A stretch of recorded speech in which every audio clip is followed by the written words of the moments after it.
comment on s'y prendre, chers amis téléspectateurs, pour pouvoir faire cette analyse-là? C'est la réflexion, tout simplement. Je vais encore utiliser ici le journaling, mettre sur écrit. Tu fais une introspection, tu prends un temps soit peu, j'ai souvent parlé de moments de silence ici, c'est-à-dire qu'un temps seul à seul avec toi, pour pouvoir mettre sur écrit tes forces, tes faiblesses, tes opportunités et les menaces, et pouvoir mettre en place des stratégies qui vont te permettre, bien, chers amis téléspectateurs, à pouvoir non seulement contenir les menaces, à pouvoir mettre en place un calendrier qui te permettra de pouvoir saisir les opportunités et pouvoir renforcer tes capacités et pouvoir vraiment t'améliorer au quotidien. Donc voilà, chers amis téléspectateurs, en quelques mots, les composants de l'analyse SWOT, les avantages énumérés et comment s'y prendre au quotidien pour pouvoir s'améliorer. Donc c'est bien de se connaître et de faire cette analyse pour soi-même. Bien qu'on fait ces analyses dans les organisations, il ne demande pas moins que toi-même en tant qu'individu, tu puisses faire cette analyse SWOT pour toi-même. Voilà. Je crois que là, le mot-clé, merci Annie, le mot-clé qui, pour moi, à mon sens, prend de la valeur, c'est introspection. Parce que finalement, c'est facile de dire, allez, c'est la faute aux autres si j'arrive pas à faire ci, si je n'ai pas ci, si je suis pas comme ci ou comme ça. Mais je crois que l'introspection nous permet finalement de faire cette analyse-là de manière très objective, de se dire, allez, quelles sont mes forces, mes faiblesses, les opportunités, qu'est-ce qui il ne faut pas menace. se mentir. Exactement. On a intérêt à ne pas du tout se mentir, sinon l'analyse est biaisée et bien sûr le résultat également. Donc c'est important pour chacun de nous. C'est important de se dire, allez, je suis moi aussi une mauvaise personne pour les autres. Ça, souvent, il faut pouvoir le dire.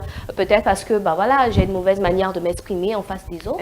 J'ai une mauvaise manière de réagir face aux autres.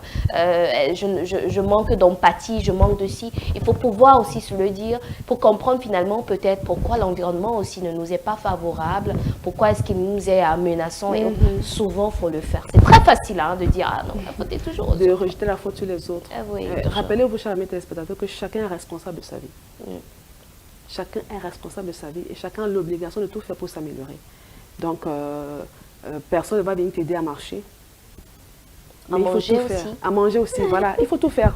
Une façon de dire qu'il faut te prendre en charge parce que les autres vont juste t'aider à porter ton fardeau, mais pas ta charge. Donc, ne sois pas une charge pour quelqu'un.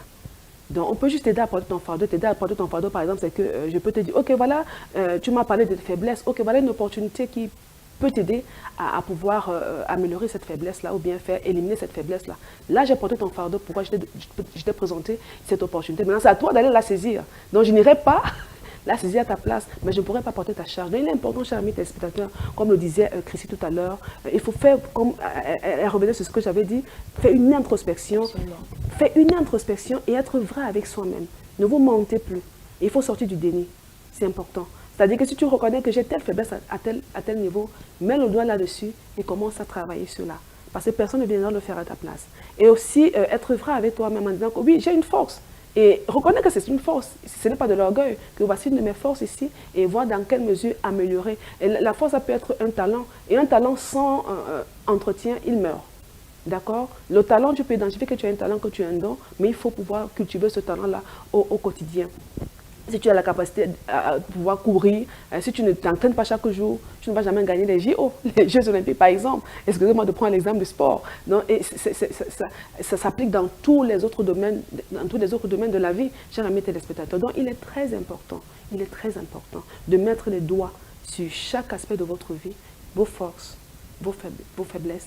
Et parce qu'il y a ces forces et ces faiblesses en interne, maintenant saisir des opportunités en externe qui vont vous aider à améliorer vos forces, à voir même éliminer, voire réduire au maximum, voire éliminer même ces faiblesses-là et aussi voir comment contourner les menaces. Parce que les menaces, il y en aura toujours. Hein? C'est pour ça que j'aime souvent dire, il faut marcher les yeux ouverts.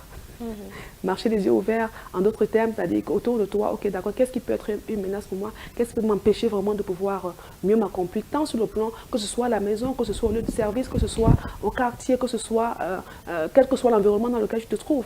Comme j'y vais là, quelles sont les menaces? Et maintenant, c'est à toi de contourner. On a vu ici, il y a peut-être 2 semaines, comment vaincre les obstacles. Obstacle, là, ça peut être une menace. D'accord, cher ami téléspectateur, donc il est important. Fais cette introspection-là. Sois vrai avec toi-même, arrête de te mentir et tout va aller pour le mieux pour toi. Bravo, vraiment à ceux qui réussiront à le faire, qui prendront même sur eux de le faire parce que beaucoup diraient, ah ça c'est les choses des blancs. Ça, c'est pas pour nous, en fait.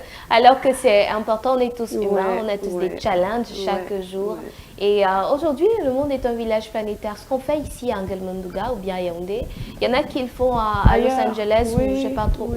Donc, on est tous humains, on est juste à des sites différents. Et ça améliore la vie. Exactement. Donc, il faut vraiment pouvoir le faire. Et j'ai envie de te dire merci encore, Annie, pour tout ce que tu nous ramènes. Parce que souvent, ce que tu nous dis aussi, ça sonne comme une sorte d'alarme.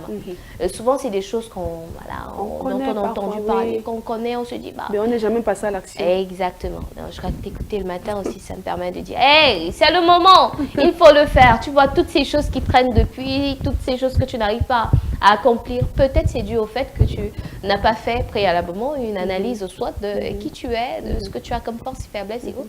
Et donc, pensons, je préfère parler comme ça. J'allais dire penser, mais je dis pensons.